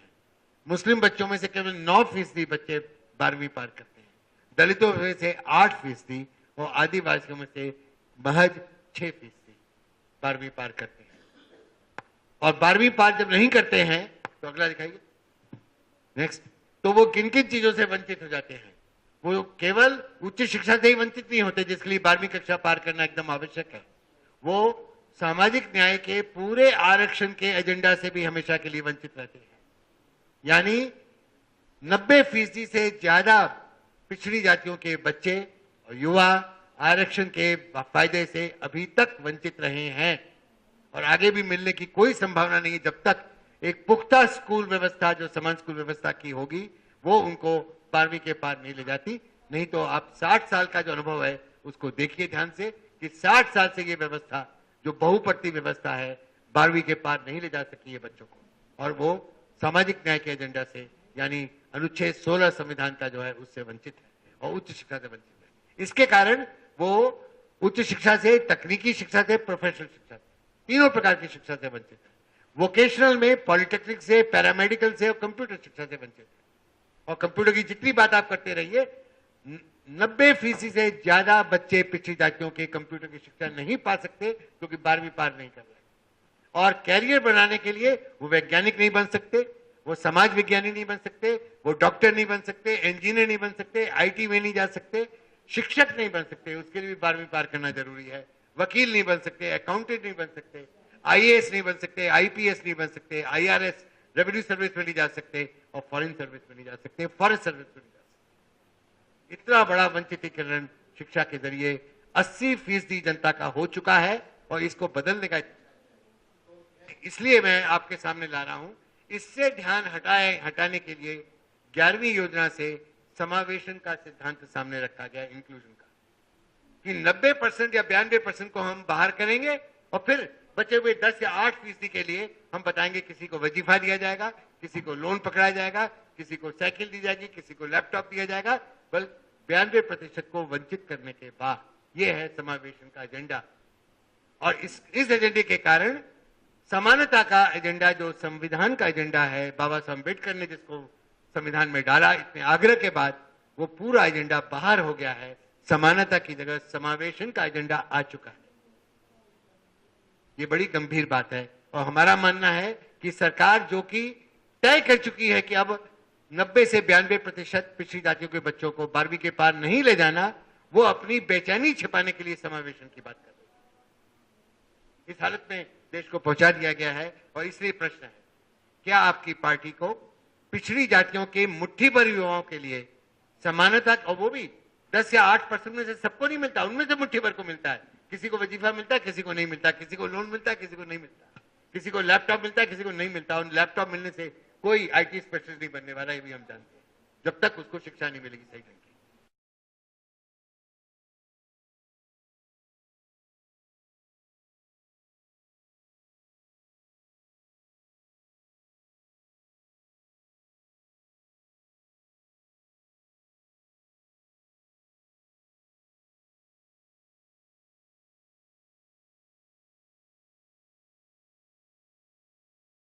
तो क्या आपकी पार्टी को पिछड़ी जातियों के मुट्ठी भर युवाओं के लिए समानता के संवैधानिक सिद्धांत की जगह समावेशन का नव उदारवादी सिद्धांत मंजूर है? यदि नहीं तो पार्टी के घोषणा पत्र में बड़े पैमाने पर वंचित करने वाली समावेशन की इस वर्तमान नीति को पलटने के लिए क्या एजेंडा अपनाया गया है? दूसरा जुड़ा हुआ स्पष्ट प्रश्न, यदि हां, यदि आपको मंजूर है कि समावेशन समानता की जगह ले सकता है, यदि हां तो पार्टी के घोषणा पत्र में समावेशन के जरिए लोकतांत्रिक, धर्मनिरपेक्ष, समतामूलक और न्यायशील भारत के निर्माण का क्या एजेंडा है? अब समावेशन के आधार पर ऐसा भारत जो कि संविधान की प्रस्तावना में लिखा गया है उसका निर्माण कैसे करेंगे? ये उन लोगों के लिए प्रश्न है जो कहते हैं कि हमको समावेशन बेहतर लगता है समानता से, तो उनसे ये प्रश्न है। जिनको नहीं लगता उनसे पहला प्रश्न। धन्यवाद सुनने के लिए। और मैं कॉमरेड संध्या शैली से, सीपीआईएम से निवेदन करूंगा इसका जवाब दें। धन्यवाद। ये मुझे लगता है कि हमारा ये जो बहस हो रही है उसका एक बहुत महत्वपूर्ण हिस्सा है और हमारी पार्टी स्पष्ट रूप से समानता का ही समर्थन करेगी। और इसके लिए मैं पहला जो ये ड्रॉप आउट वाली जो बात की है आपने, इसके बारे में हमारे मैनिफेस्टो में एकदम स्पष्ट रूप से एक अलग पॉइंट हमने दिया है कि बीच में पढ़ाई छोड़ देना, ये जो है ये कम करने के लिए उच्चतर शिक्षा का विस्तार हमें करना पड़ेगा। एसएसए जो स्कूल है, सर्व शिक्षा अभियान के जो स्कूल्स हैं, उनमें शिक्षा की गुणवत्ता को बढ़ाना पड़ेगा और ढांचागत सुधार भी करने होंगे, यानी स्कूल टीचर्स और तमाम सारी जो चीजें हैं। पिछड़े इलाकों और वंचित समूहों के छात्रों को बनाए रखने के लिए उसमें समय आदि के नियमों में भी शिथिलता देनी होगी, ये हमारी पार्टी का कहना है। लेकिन इसके साथ ही साथ जो समानता की हम बात करते हैं, वो आपने बिल्कुल सही कहा कि केवल नारों से काम नहीं चलेगा, केवल कुछ चीजें बांटने से काम नहीं चलेगा, बल्कि हमको आर्थिक रूप से आर्थिक नीतियों में भी परिवर्तन लाना होगा। और इसके लिए हमारी पार्टी साफ तौर से कहती है कि केंद्र व राज्य सरकार के स्तर की जो अनुसूचित जातियां और अनुसूचित जातियों वाला जो हिस्सा है, उसके लिए हमारी पार्टी कहती है कि केंद्र व राज्य सरकार के स्तर की राष्ट्रीय व राज्य स्तर पर अनुसूचित जातियों के लिए विशेष संगठक योजना और आदिवासियों की उपयोजना में अनुसूचित जाति व अनुसूचित आबादी के समतुल्य योजना का खर्च करना होगा। अनुसूचित जाति व जनजाति को प्रत्यक्ष लाभ मुहैया करने हेतु योजना के अमल की देखरेख के लिए एक स्थायी समिति का गठन किया जाएगा। उसके साथ ही सभी के लिए स्वास्थ्य, शिक्षा, रोजगार, बेहतर जीवन दशाएं व सुरक्षा जैसी सार्वभौमिक अधिकारों जैसे बुनियादी मानवाधिकारों को जीवन के सभी हिस्सों में अमल में लाया जाएगा। अतिरिक्त आवंटन करना होगा उसके लिए अभी अतिरिक्त आवंटन करके अनुसूचित जातियों के सभी अधिकारों को आगे बढ़ाने के लिए विशेष उपायों को प्रोत्साहित किया जाएगा। इसके लिए सीपीएम बिल्कुल प्रतिबद्ध है कि छुआछूत तथा अनुसूचित जातियों के साथ भेदभाव और अत्याचारों के मामलों में कड़े और सख्त दंड दिए जाने चाहिए। सिर पर मैला ढोने वाले की जो प्रथा है, उसको रोकने के लिए कानून और उससे बचने की गुंजाइशें तमाम समाप्त करनी चाहिए और इसके लिए पर्याप्त आवंटन को सुनिश्चित करते हुए समयबद्ध सीमा में इसका पुनर्वास भी किया जाना चाहिए, ये हमारा मानना है। मैं आपका जो सवाल है कि और हमारे जो रूप सिंह जी ने कहा था, उसका जवाब देते हुए एक बात और कहना चाहती हूँ कि कुछ बातें इसमें आती हैं क्योंकि चुनाव घोषणा पत्र है, लेकिन जो कम्युनिस्ट पार्टी का जो प्रोग्राम होता है, उस प्रोग्राम में उनकी जो लंबी दूरी की जो हमारा जो कार्यक्रम है, जिस दिशा में हम जनता की जनवादी क्रांति के लिए हम काम करना चाहते हैं, वो जो पूरा प्रोग्राम होता है उसमें ये सारी चीजें शामिल है। हम शिक्षा के सार्वभौमिकरण की और शिक्षा के सरकारीकरण की बात हम करते हैं, इसके साथ ही समानता की बात करते हैं, समावेशीकरण की नहीं। और ये जो शब्द है, ये जो पूरी व्यवस्था हो गई, ये व्यवस्था जो है शब्दों के साथ भी भ्रष्टाचार करती है, ये बात भी है। मतलब यहाँ भाषा के साथ भी भ्रष्टाचार होता है। तो हमको हमारी जो समानता शब्द है उसको बिल्कुल ध्यान में रखते हुए, और समानता का अर्थ यह है कि सबको बराबरी का उनको एक मौका दिया जाना चाहिए। वो मौका जब हम देने की बात करते हैं तो समानता का मतलब ये नहीं होता है कि कुछ मुट्ठी भर लोगों को दे दो और बाकी लोग जो गांव में या जंगलों में रहते हैं उनको वो सारे अधिकार न मिले। इसके लिए हमारी पार्टी जो है ये जो चुनाव घोषणा पत्र है वो आपके सामने है। हम बिल्कुल साफ तौर से समानता के पक्ष में है और जो आदिवासी मतलब अनुसूचित जाति और अनुसूचित जनजाति के जो लोग हैं उनके लिए उनकी आबादी के अनुरूप जब तक आवंटन नहीं होगा तब तक उनका जो है वो विकास भी नहीं हो पाएगा, ये भी हम कहना चाहते हैं। रमेश कोस्टा जी, आम आदमी पार्टी के, just to help you in this to understand, we are juxtaposing equality versus inclusion, and the present government from 11th plan onward, which is approved by all parties because all chief ministers are part of National Development Council, which approves the plan. Without approval of National Development Council, no plan is approved. So no party can say, no, we were not there. They were all there whose chief ministers are in various states. So we are saying, will inclusion take us to achieve the preamble of the Constitution, which talks of an egalitarian, democratic, secular society, or can it be achieved only with equality? So, I'll give you my stand on it. जी, मैं अपना stand बताता हूँ। I take the problem as drop out, school drop out. 90% जो है school drop out है, 10% लोग जो हैं स्कूल पास करके बाहर आगे बढ़ते हैं, और वही उनको आप ड्रॉप आउट कहते हैं कि पुश आउट कहते हैं? I think it is dropout. Not push out. Not push out. ठीक है, ये आपकी पार्टी का स्टैंड है। नहीं, I will. लिखा है, लिखा है, मैं ठीक है। लिखा है, आपने ड्रॉप आउट की बात की। Okay, I'll tell you. Now, I give you one simple example. Again, for you to understand. घोड़े को आप नदी तक ले जा सकते हैं, लेकिन पानी नहीं पिला सकते। अब जो है कि स्टूडेंट को जो है एक स्टैंडर्ड से अगर उसको नॉलेज उसने एक्वायर नहीं करी है, तो 5वीं, 6वीं, 7वीं, 8वीं धीरे धीरे जब उसको आगे समझ नहीं आता है तो खुद ब खुद वो जो है ड्रॉप आउट होते जाता है। अब उसको कोई भी नीति आप बना लो, कितने भी इंसेंटिव दे दो, कुछ नहीं होने वाला। सिंपल सोल्यूशन जो है, इसका मैं एक और डायरेक्ट कॉन्ट्रास्ट देता हूं, जो दुनिया भर में American research and the G7 countries की रिसर्च कहती है, बच्चा कैसे सीखता है। English speaking, when you talk about it, the essence, the foundation of English speaking lies in listening. How एक बच्चा जो है 3 साल का, जैसे ही वो भाषा सीखने की कोशिश करता है, तो वो बच्चा अगर जर्मनी में है तो वो जर्मनी सीखता है, अगर केरला में है तो मलयालम सीखता है, अगर बंगाल में है तो बंगाली सीखता है। So same is applies to anything that we want to learn. So the question is, our pedagogy of teaching, हमारी pedagogy जो है वो method of teaching is drastically wrong. So what is required is the whole world, America, Canada, Australia, South Africa, UK, the entire European Union, they are working for effortless learning. Effortless learning. Now, if you go in for bring technology, bring in effortless learning, even the tribal student will be in a position to go to the graduation level. So what we have got to look into is what is going to empower the person concerned, rather than giving him incentives or rather than giving him preparing the schemes and नीतियां बनाए, तो इससे कुछ नहीं होने वाला है। We are committed to extensive use of technology, bringing in administration systems, accountability, learning pedagogies to be improved, and I would like to compliment somebody, the great figure of our country, Mr. Sam Pitroda.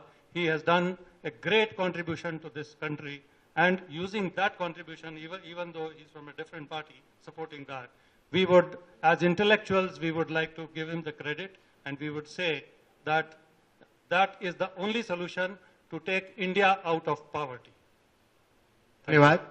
आपके केवल जानकारी के लिए बता दें कि pedagogy या शिक्षा शास्त्र की प्रेरणा केवल अमेरिका से नहीं, वहां से भी ली जा सकती है। भारत में भरा हुआ ऐसे शिक्षा शास्त्रियों से जिनके नाम कुछ के बता देता हूं। एक का नाम है रविन्द्रनाथ टैगोर, दूसरे का नाम है कृष्णा मूर्ति, एक का नाम है, तीसरे का नाम है अरविंदो, और एक चौथे का नाम है महात्मा गांधी। इन चारों ने शिक्षा शास्त्र पर गहन शोध और गहन काम किया है। उससे दुनिया सीख रही है, तो हम उनसे भी सीख ले। जी, श्योर। सो अब यादव जी से समाजवादी पार्टी की ओर से आप अगर इस बिंदु पे बोलेंगे ना, तो समावेश और समानता, जैसा कि ये बिंदु में है, इस पर आपके पार्टी के घोषणा पत्र में कुछ लिखा नहीं तो बता दीजिए। हमारे घोषणा पत्र में, जैसा कि आपने सवाल किया है कि बच्चे 12वीं तक पढ़ने के बाद किसी समाज के 6%, किसी के 10%, किसी के 9%, किसी के 10%, इसके बाद हाई शिक्षा, जो हाई एजुकेशन है, उससे वंचित हो जाते हैं। हमारे मैनिफेस्टो में ये सिद्ध करके, हमारी सरकार जो एक उत्तर प्रदेश सरकार में है, उन्होंने सिद्ध करके जो उच्च शिक्षा के बारे में है, तो बच्चों को, चाहे वो किसी भी जाति वर्ग का हो, शिक्षा के मामले में उन्हें जो एजुकेशन के जो फ्री उनको कि 12वीं पास करेगा तो 50,000 रुपये उनको दिए गए, और लैपटॉप, चूंकि हाई एजुकेशन के लिए जैसा कि संसाधन नहीं, हमारी सरकार इस बात को बड़ी गंभीरता से है कि अगर महिला वर्ग हमारे देश की शिक्षा में अग्रणी आएगी तो 2 परिवार, एक उसके माता पिता का परिवार और एक जहां उसकी ससुराल होगी, दोनों परिवार शिक्षित हुए और हमारा राष्ट्र सबसे ज्यादा शिक्षित हो जाएगा। इस बात की हमारी पार्टी ने बड़ी गंभीरता से इसको लिया है, क्योंकि महिलाओं के लिए सबसे ज्यादा शिक्षा हाई एजुकेशन के लिए मैनिफेस्टो में किया है। जो आपका सवाल है कि मुट्ठी भर युवाओं के लिए समानता के संविधान के सिद्धांत का, तो ये संविधान का सभी को अधिकार है, ये मौलिक अधिकार है भारतीय संविधान का। हमारी पार्टी इसके परिपालन में जो काम कर रही है वो यार मैं इसलिए रोक रहा हूँ, बिंदु ये है जी, आपकी पार्टी ने लिखा है कि उच्च शिक्षा मुफ्त होगी, इसको बार बार कहने की जरूरत नहीं है, मैंने खुद पढ़ के सुना दिया। हाँ, लेकिन मुफ्त उनके लिए होगी ना जो 12वीं कक्षा पार करेंगे। हाँ, वो 6% आदिवासी और 8% दलित हैं, उन्हीं के लिए मुफ्त होगी ना। हाँ, उन्हीं के लिए होगी। उनका समावेशन आप करवाएंगे, बाकी 92 का, बाकी 94 का नहीं, 90% के लिए भी उन्होंने वही किया है। सारे संसाधन जुटा के उनके यहाँ जो गांव में है, जो आदिवासी के छोटे छोटे कस्बे हैं, वहां भी स्कूल खोलने का काम सब सरकारें कर रही हैं। कौन नहीं कर रहा है? सभी सरकारें स्कूल खोल रही हैं, ये कोई नई बात नहीं है। नहीं, आपने मेरे सवाल का जवाब नहीं दिया, शायद कोई बात नहीं। जी जी, आप सोचिएगा, अगर होगा तो बाद में बता दीजिएगा। CPI-ML के ओर से कॉमरेड विजय। धन्यवाद अध्यक्ष मंडल। निश्चित ही असल में हम लोग CPI-ML जो है समानता के पक्ष में है, और समानता के पक्ष में होते हुए उसमें घोषणा पत्र में स्पष्ट लिखा हुआ है कि जो आरक्षण जो आज तक लागू हो रहा है वो जनवादी अधिकार के रूप में आगे भी लागू होना चाहिए, जब तक कि एक बराबरी के समाज का निर्माण नहीं हो जाता है। लेकिन ये बात सही है, जो आंकड़े आपने प्रस्तुत किए हैं उससे आरक्षण का भी प्रासंगिकता एक तरीके से खत्म होती है। यदि 10% ही लोग जा रहे हैं वहां पे, तो किसको आरक्षण का लाभ मिलेगा और किसको जो है भविष्य दिखाई पड़ेगा। हालांकि ये बिल्कुल वैसा ही सवाल है कि जो पिछले जो जवाब देते आए हुए हैं उससे जुड़ा हुआ ये जवाब है। इसीलिए हमारा जो उद्देश्य है सार्वभौमिक शिक्षा को और कॉमन स्कूल सिस्टम की लड़ाई है, एक बेहतर स्कूली व्यवस्था की लड़ाई है, जिसमें जो एक तरीके का समाज जो वंचित और शोषित समाज है, जो आज तक धकेला गया है निचली पंक्ति की ओर, उसको कैसे मुख्य स्थान पर लिया जाए और एक बराबरी के समाज का निर्माण किया जाए। तो ये पूरी जो सवाल है इसका जवाब निश्चित ही एक घोषणा पत्र में नहीं आया होगा, लेकिन जब आप एक पूरे सामाजिक मतलब संरचना का जब विश्लेषण करेंगे और उसमें वंचित और शोषित समाज को एक बराबरी के समाज तक लाने की जब चेष्टा करेंगे तो उसका मैकेनिज्म क्या होगा ये भी डेवलप हो जाएगा और वो भी एक व्यवस्थाएं बन सकती हैं। लेकिन फिलहाल अभी ऐसा कुछ हमारी पार्टी की घोषणा पत्र में नहीं लिखा हुआ है। धन्यवाद। बात को स्वीकारने के लिए भी, और आगे आपकी पार्टी और विश्लेषण करे, विचार करे, ये हम चाहते हैं ताकि ये आपके एजेंडा में आए। CPI के कॉमरेड रूप से। अध्यक्ष महोदय, मैं समझता हूं कि एक बात में सारी बात समाप्त होती है कि हम समानता की बात कर रहे हैं। एजुकेशन में जो रिजर्वेशन सिस्टम था मैं उसका कभी पक्षधर रहा नहीं। प्रैक्टिकल लाइफ में जो पोजीशन है कि हमारा एक छात्र या ये कह लो 10 छात्र पढ़ते हुए आगे गए, हायर एजुकेशन में एक पहुंचा, और एक पहुंचने के बाद वो एंट्री करता है मेडिकल कॉलेज में, वो पहले ही साल हो जाता, फिर उसकी सारी सुविधाएं बंद कर दी जाती। और ये आपका लेख इस बात की गारंटी कर रहा है कि कुल मिलाकर अगर हम देखें तो 80% हमारा साथी रुक जाता है, पढ़ ही नहीं पाता। तो हमारा तो बहुत साफ साफ है, पार्टी का बहुत स्पष्ट है, किसी भी प्रकार के भेदभाव साफ साफ 2 लाइनों में पूरा कर दिया जाए। ना लिंग भेद होगा, ना धर्म भेद होगा, ना जाति भेद होगा, सबके लिए समान रूप से व्यवस्था करना चाहते हैं। हम आपको एक बात याद दिला दें कि जब ये आरक्षण की बात उठ रही थी आजादी के बाद, तब से ही हमारा ये मानना था कि मुफ्त शिक्षा, अनिवार्य शिक्षा घोषित करो तो ये किसी चीज की जरूरत नहीं पड़ेगी। आज जो हम 80% की बात कर रहे हैं, इसके पीछे सिर्फ कारण है हमने कुछ लोगों को सुविधाएं दी। मैं थोड़ा विश्लेषण कर रहा हूं, क्षमा करेंगे। जाति वाइज की उन जातियों का जो शहर में रहने वाला आदमी या बिजनेस में था, उसने उनका फायदा उठाया। मैं नाम लेके भी बोल सकता हूं लेकिन उचित नहीं है। ग्रामीण क्षेत्रों का वही शख्स उन चीजों का फायदा लेने की स्थिति में ही नहीं था। अगर वो अनिवार्य होती तो वो गांव में भी लागू होती, शहर में भी लागू होती। तो मेरा मानना बहुत साफ है, पार्टी बहुत स्पष्ट दिमाग के साथ काम कर रही है कि हम किसी भी भेदभाव को स्वीकार नहीं करते। एजुकेशन के मामले में तो हम यही नहीं सोचना चाहते कि हमारे देश का, हमारे किसी भी समाज का एक भी छात्र हायर एजुकेशन से कमजोर रहे। ये हमारी मानता बहुत साफ है, उसको वहां तक ले जाना चाहिए। स्ट्रक्चर पर लंबी बात हो जाएगी, इसलिए मैं उस पर बात नहीं करना चाहता। धन्यवाद। अब SUCI के प्रोफेसर राम अवतार। हमारी पार्टी भी निश्चित तौर पर इक्वल राइट्स की ही पक्ष में है, इंक्लूजन के पक्ष में नहीं है, ड्रॉप आउट नहीं। डैश से बात सही आई कि दिस इज पुश आउट, क्योंकि जो सामाजिक परिस्थितियां हैं, खासतौर पर गरीबी, इसके साथ साथ जो धर्मांधता, अंधविश्वास, जड़ता, अवैज्ञानिक परिवेश, ये भी indirectly but basically economic inequality, तो जो आर्थिक विषमता है ये इसके लिए बुनियादी कारण है। इसलिए सरकार शिक्षा का पूरा दायित्व ले ले और सरकार शिक्षा को निःशुल्क कर दे, तो निश्चित तौर पर जो 10-12% बच्चे हायर एजुकेशन में जा रहे हैं उनका प्रोपोर्शन बढ़ जाएगा। इसलिए हमारी पार्टी शिक्षा के, स्कूल शिक्षा के भी बजट को बढ़ाने की बात कर रही है। आज यानी जीएनपी का 10% खर्च होना चाहिए, तो बात अभी भी रह गई। इसलिए यदि शिक्षा के बजट को, स्कूल शिक्षा के बजट को बढ़ाया जाए तो इस पुश आउट को कम किया जा सकता है। इसके साथ साथ समाज में एक सोसाइटी को डेमोक्रेटाइज करने के लिए एक कल्चरल मूवमेंट, सोशल मूवमेंट भी चलना चाहिए। आज जो कास्ट, क्रीड, कम्युनिटी का तरह तरह का डिफरेंसेस है, जैसे मुस्लिम कम्युनिटी का आंकड़ा डेथ से आया 8%, 9%, तो मान लीजिए बच्चियां को एक धर्मांधता के चलते, अंधविश्वास के चलते भी पीछे खींचा जा सकता है। इसलिए सोसाइटी में एक कल्चरल मूवमेंट, सोसाइटी का डेमोक्रेटाइजेशन भी होना चाहिए। आज हम फ्यूडल इरा में चल रहे हैं, पूरा फ्यूडल इन्वायरमेंट हमारे मेंटल मेकअप में काम कर रहा है। हमने रेनेशा के स्टालवर्ड्स का और जिसे कहना चाहिए कॉम्पिटिटिव कैपिटलिज्म का जो प्रोग्रेसिव रोल था, वो तो हमारे देश में कभी आया ही नहीं। इसलिए हमें सोसाइटी को डेमोक्रेटाइज करना चाहिए, साइंटिफिक बेसिस पर कल्चरल मूवमेंट को तेज करना चाहिए, सत्ताधारियों को मजबूर करना चाहिए कि वो ज्यादा से ज्यादा, कम से कम शिक्षा पर राष्ट्रीय सकल देश की कुल आमदनी का 10% खर्च करें।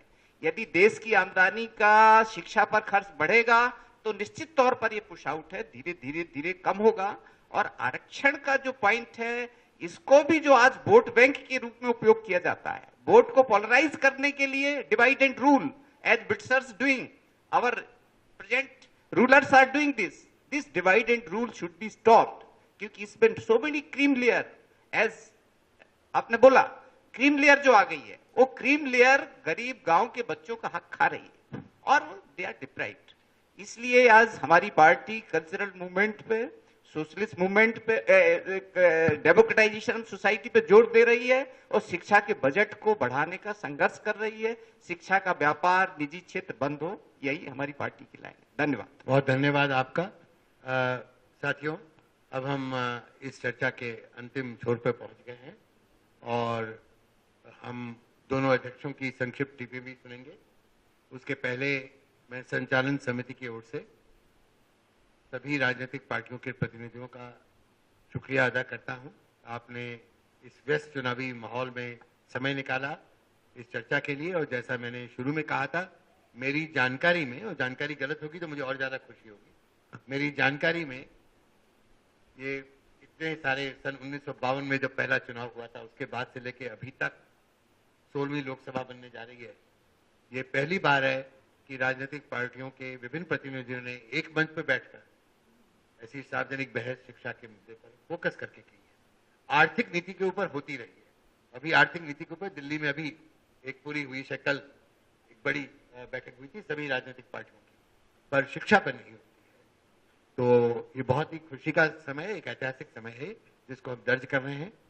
और ये शिक्षा अधिकार मंच भोपाल एक अखिल भारत शिक्षा अधिकार मंच का सदस्य संगठन है और उसके रूप में देश के 20 राज्यों के अन्य संगठनों के साथ विद्यार्थी संगठन, शिक्षक संगठन और अन्य शिक्षा अधिकार समूहों के साथ जुड़ा हुआ है। और इस अखिल भारत संगठन का अगर एजेंडा आप कहें कि सरल तरीके से बता दीजिए क्या है, तो मैं ये कहूंगा कि हम ऐसी शिक्षा व्यवस्था की लड़ाई लड़ रहे हैं जिसमें, मैं बिहार का नाम लेने जा रहा हूं, जिसमें बिहार के मुसहर समाज की एक विकलांग लड़की, मुसहर समाज की, मुसहर दलितों में सबसे दलित है बिहार में, मुसहर समाज की एक विकलांग लड़की जो मगही भाषा बोलती है, मगही बोली नहीं है, मगही भाषा है, मगही भाषा बोलती है, वो अगर डॉक्टर बनना चाहे या इंजीनियर बनना चाहे या कलेक्टर बनना चाहे या संगीतज्ञ बनना चाहे या कवि बनना चाहे या लेखक बनना चाहे, तो उसके रास्ते में शिक्षा कभी आड़े नहीं आएगी। शिक्षा उसको सहायक होगी, उसके लिए एक सहायक उपादान होगी और उसको पूरा मौका देगी मन चाहे जीवन की शैली को, जीवन के कैरियर को चुनने का। एक मुसर लड़की जो 3 बोझों से लदी हुई है, 3 बोझों से दबी हुई है। एक उसका दलितों में भी सबसे दलित मुसर होने का बोझ, और दूसरा लड़की होने का बोझ, पूरे सामाजिक लिंग भेद का बोझ, और तीसरा विकलांग होने का बोझ। और जो शिक्षा व्यवस्था इन तीनों बोझों को ढो रही लड़की को पूरी शिक्षा देने के लिए सक्षम नहीं है, वो भारतीय संविधान के अनुसार नहीं बनाई गई है, ये हमारा मानना है। वो भारतीय संविधान का उल्लंघन करती है। वो लोकतांत्रिक, समतामूलक, धर्मनिरपेक्ष, न्यायशील, प्रबुद्ध और जैसा अभी एक साथी ने बोला, एक वैज्ञानिक सोच के भारत का भी निर्माण कभी नहीं कर पाएगी अगर आप लोगों को इतनी बड़ी तादाद में 60 साल से ऊपर हो गया आप उनको नकारे जा रहे हैं। और अब अगर किसी भी पार्टी के पास कोई एजेंडा है, जो आप लोगों ने अपने अपने एजेंडा पेश किए, अपना कोई तरीका है, कोई एजेंडा है, कोई नीति है, इस पूरे इतिहास को बदलकर एक नया इतिहास रचने की, एक नया भारत रचने की, तो आप सबका तहे दिल सारी देश की जनता स्वागत करेगी, ऐसा मेरा विश्वास है। और इस विश्वास के साथ मैं अपनी बात को समेटता हूं।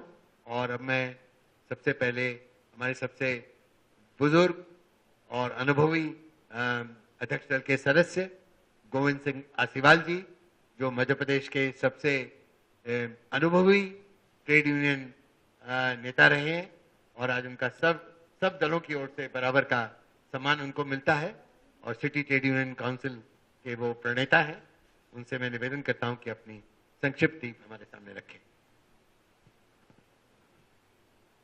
आदरणीय मेरे सह अध्यक्षा महोदय, अनिल भाई, मित्रों, बेटियों, सभी राजनीतिक पार्टी के प्रतिनिधि, आपका बहुत बहुत सम्मान करते हुए मैं, क्योंकि आप सब मैदान में हैं, परसों एक समाचार पत्र में एक 10वीं की छात्रा का एक पत्र छपा है।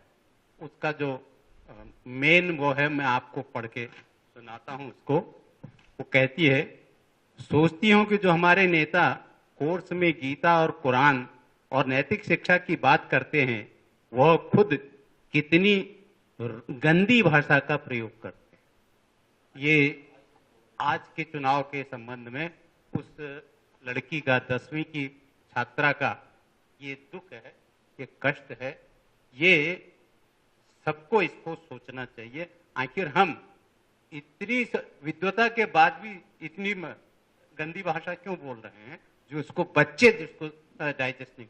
दूसरी बात यह है कि अभी सारी बातें आपके सामने आ गई हैं, और हम इस 66-67 साल की आजादी के बाद भी कहां पहुंच गए हैं, किस गड्ढे में हैं हम समझ रहे हैं कि हम बहुत ज्यादा आगे हैं, मगर आज भी हम 90% हमारे बच्चे आज उस शिक्षा से अनभिज्ञ हैं, दूर हैं।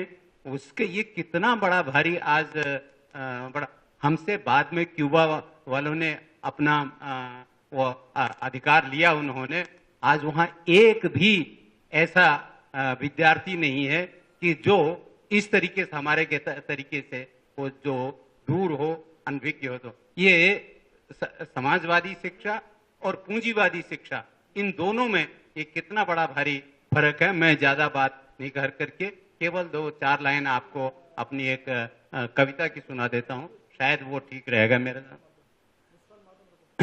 चांद पवन और बारिश पर सबका अधिकार, चांद पवन और बारिश पर सबका ही अधिकार है, उसी तरह से हर बच्चे का शिक्षा पर अधिकार है, उसी तरह से हर बच्चे का शिक्षा पर अधिकार है।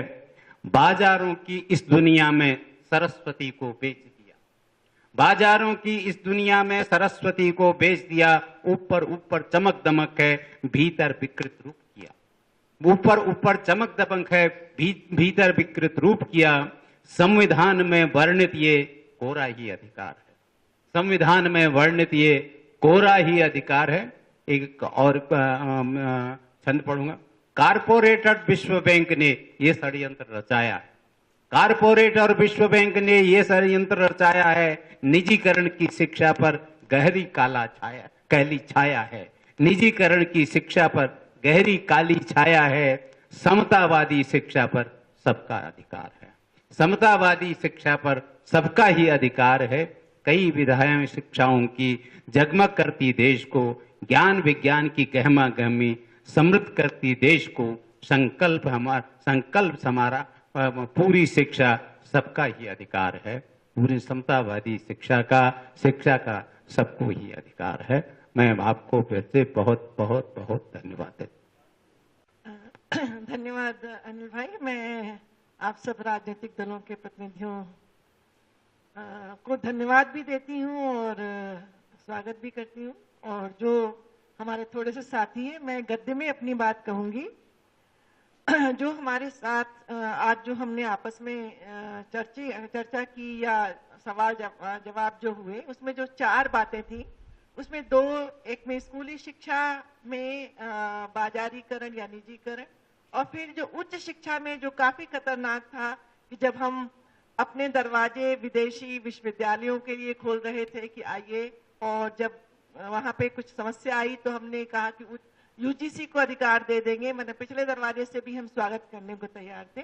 और दूसरी जो 2 चीजें थी कि पड़ोसी स्कूल, कि क्यों मेरे घर का बच्चा यहाँ से 1 किलोमीटर दूर नहीं जा सकता। फिर आप सबने अपने विचार रखे। और जो चौथी बात थी कि हम समानता में, क्योंकि अधिकार की बात है, तो अधिकार से हम डर के हमने एक पोएटिक सा वर्ड निकाल लिया, समावेशी, जो सुनने में बड़ा अच्छा लगता है, प्रोजेक्ट में उसको हम शामिल करें।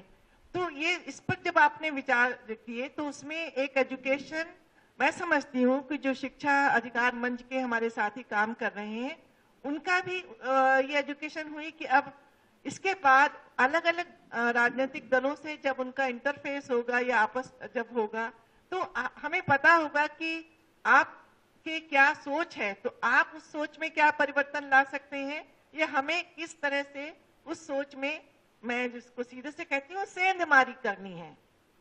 क्योंकि अंत में हम क्या चाहते हैं? हम चाहते हैं एक समता मूलक समाज, जो हमारा संविधान का था। और मैं समझती हूँ कि जो हमारे राजनीतिक दल थे, उनके प्रतिनिधि थे, उन्होंने भी एक दूसरे से बातों को समझा होगा कि क्योंकि राजनीति केवल जिद से तो नहीं चलेगी, उसमें भी एक, जिसको हम कहें कि दूसरे विचारों को हमें समावेश करना होगा। तो ये सारा जो आज का ये जो सत्र था, जैसे अनिल भाई ने कहा, हम सबके लिए बहुत शिक्षाप्रद था।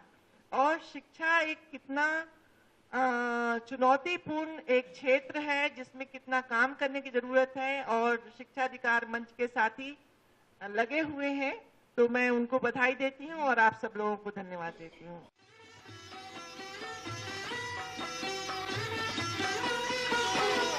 सिर्फ हंगामा खड़ा करना मेरा मकसद नहीं, सिर्फ हंगामा खड़ा करना मेरा मकसद नहीं। मेरी कोशिश है कि ये सूरत बदलनी चाहिए, मेरी कोशिश है कि ये सूरत बदलनी चाहिए। हो गई है तीर पर्वत सी पिघलनी चाहिए, इस हिमालय से कोई गंगा निकलनी चाहिए।